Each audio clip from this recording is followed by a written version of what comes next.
By Samuel Adams. Savor the flavor responsibly. Pardon the interruption, but I'm Mike Wilbon. Tony, a man in Maine with a metal detector found a penny that's 222 years old. I'm Tony Kornheiser. You know what else is? Hubie Brown. You know what a tough guy Hubie is. If Hubie wanted to find you and just run up the stairs to the attic and give you a beatdown, you know he can still do that. Yeah. You know that. I know you know that.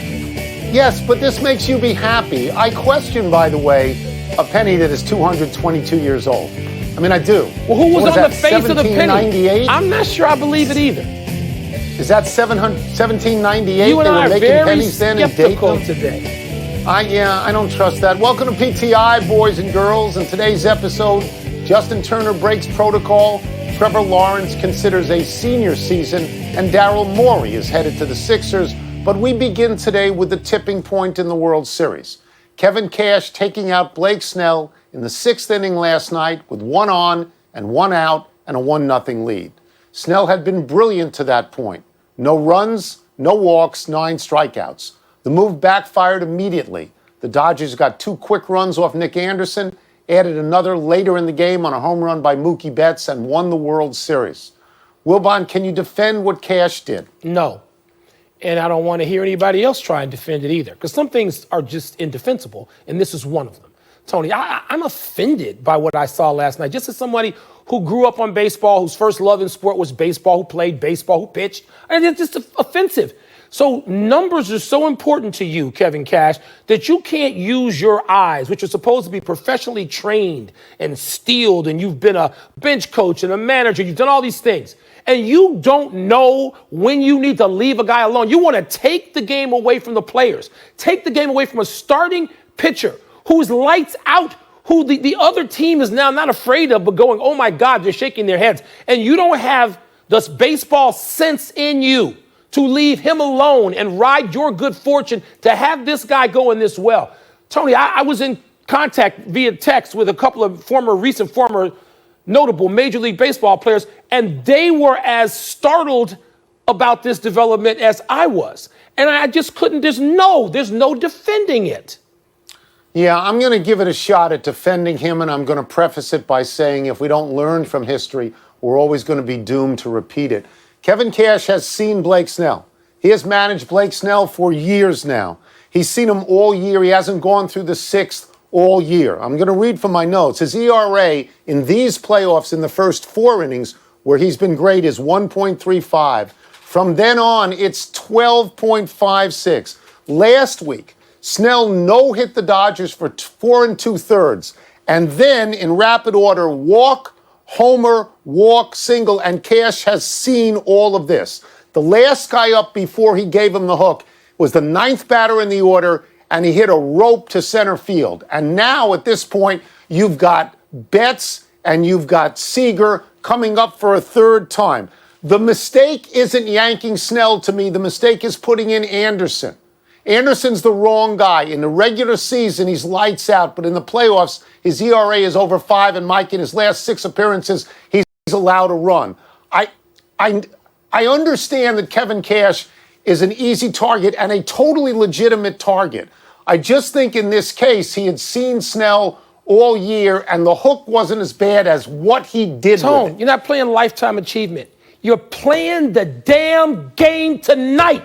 Right. Use your eyes and your sense of everything. This is your livelihood. I don't care what he did last week. This guy has given up 1 hard hit ball, maybe a 2nd hard hit ball. All right. So, yes, you got what you're saying, too, about bringing a guy in who's been lit up lately. I don't want to go that far. I don't care who he had going, warming up. You have got a guy on the mound that has the other people in the other dugout. And if you're a manager, the kind we know, you're watching them too. And they are shaking their heads when they walk back to the plate to the dugout. He has stymied them. If you are not smart enough, if all you're doing is playing probability, Tony, then go work at the Wynn in Vegas. I don't want to see you near a baseball diamond. So let me go back into this for a second, because it's something Cash will have to live with if he never wins forever, in the way that Grady Little does, in the way that Darryl Bevell does, making these what appear to be bonehead calls. But I would tell you, Dave Roberts said the same thing with Clayton Kershaw.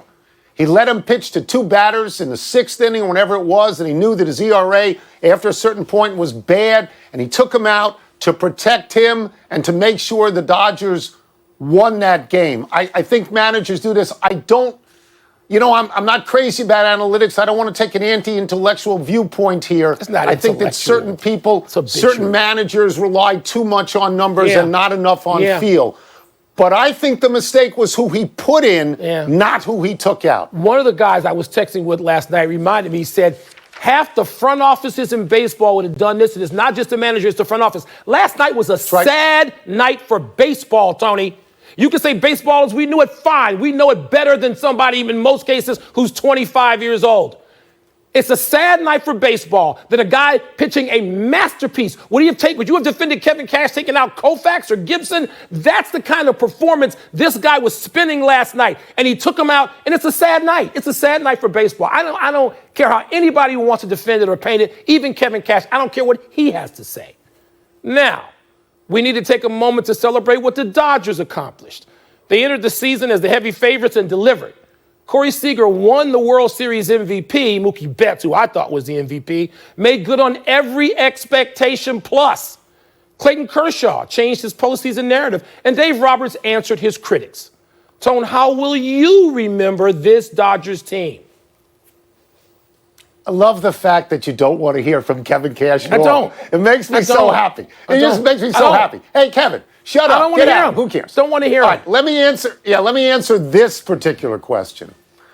I think it's very hard to make an accurate assessment because they played 60 games. They left 100 games out in the hallway somewhere. You got to play 162 to make valid comparisons. But I had Richard Justice, our dear friend, on my podcast this morning. Richie's been covering this stuff for 30 or 40 years.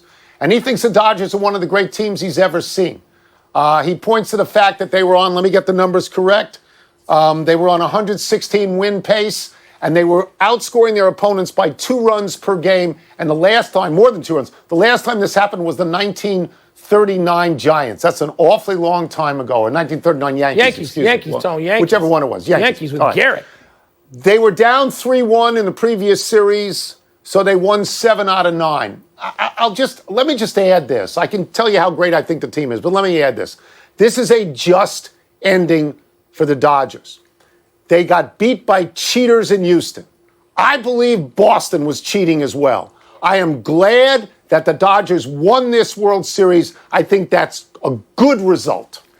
I'm less interested in the history of it, although the history of baseball makes it a sport that makes for that kind of comparison more than the others. I'm thinking of Mookie Betts. The face of this team is Mookie Betts. I don't care if he didn't win the MVP, and I was kind of surprised to hear that he didn't win the MVP. I realized, look, they have so many stars on that team, Tony. Somebody's going to pop up at any moment, and this could go on for the next couple of years. But Mookie Betts got there, and he didn't waste 4 or 5 times going to the playoffs and losing in the LCS and losing in the World Series. They got Mookie Betts, and he's flying over fences, and he's hitting home runs, and he's daring off third base, and it's Mookie Betts is the face of it. Good for Kershaw, good for Dave Roberts, good for all these guys. Mookie Betts for me. For me. Yeah, that's fine. He's the last piece. He's the last most piece of the important puzzle. piece. How those other pieces do without him? How they do without him, those other pieces?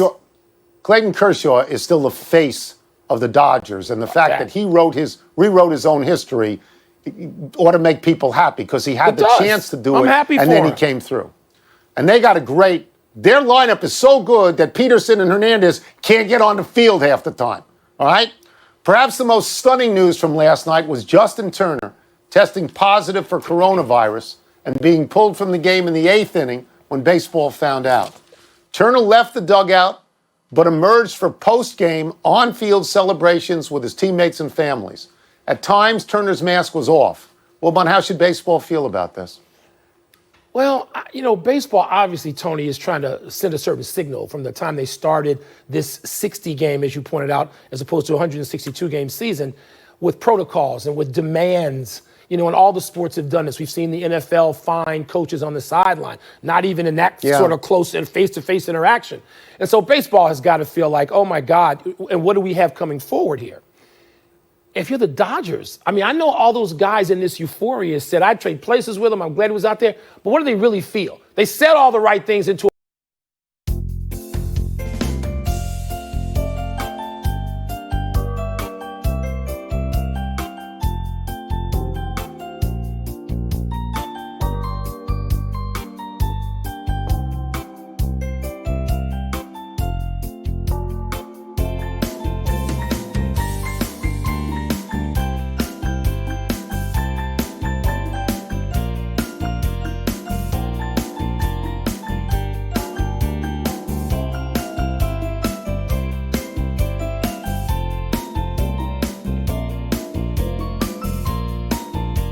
victories all the time. The Dodgers have been there a bunch, and as you pointed out for weeks and months, they never actually won it. So you want the guy to be out there. And he was contagious in the first inning and the third inning and the fifth inning he was already when he was in the dugout. Yeah. Okay? And he was. But once you find out, I think that changes things. There are people on the field who are not just the Dodgers. They're members of families. They're other people working. I just don't know what to say other than we say this about politicians all the time, put the mask on. Somebody should have said to Justin Turner, keep the mask on. Maybe they all should have kept the masks on. But that was rough. Tony, there's so much we don't know. I think this story still has to develop over who told, you know what I hope who told for, him Mike? what and when. Yeah, I hope it was a false positive. Because what I've that'd be read the is easiest that way to reconcile they it all, tried wouldn't to it? keep him off the field and get him off the field, and he said no, and the Dodgers said no. Let's take a break. Still to come, how should the Jets...